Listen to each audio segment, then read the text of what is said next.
off by the two presidents of and Prime Ministers of India and France was basically how do you promote more solar across the global south, and that's where ISA stands.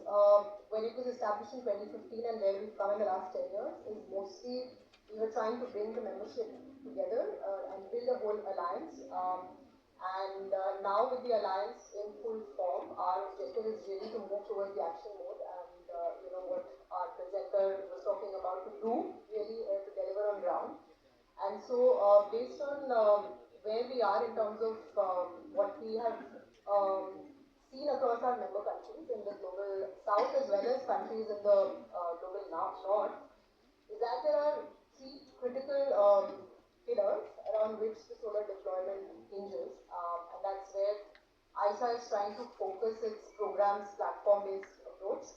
One is definitely we've seen that for solar, a stable long-term policy signal is extremely important. We have seen that in India, and a lot of the success stories that we see that unless the world looks at what your targets are, and what is the long-term stability from a policy framework, investments don't come in that easily. So that is very important. Also to have strong institutional frameworks which are countering risks. For instance, in the case of solar, we have a very outstanding example of the FICCI model. And then also within this whole framework is where we've looked at competitive auction designs, not just in solar but also in transmission, helping more grid build out and more capacity come on board at much more competitive cost. So these are some, strong best case that we can see, at least in the global south, which is available for the rest of the countries to, move forward with an existing model and template which is there. The second aspect is definitely predictable grid access, because the whole example about markets, market access that we're talking about hinges on a robust transmission, grid that you have.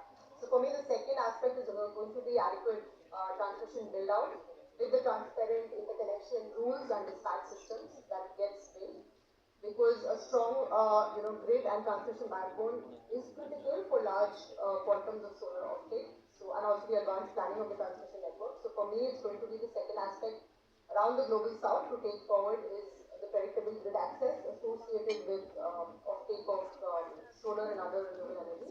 And then finally, it's going to be de-risked capital, because while India has now moved in that journey over the last 2 decades, a lot of our global south countries in Africa, LAC, and the rest of Pacific Island countries still have a lot of perceived risk, where it's important to take forward de-risked mechanisms through the form of payment security guarantees and other mechanisms.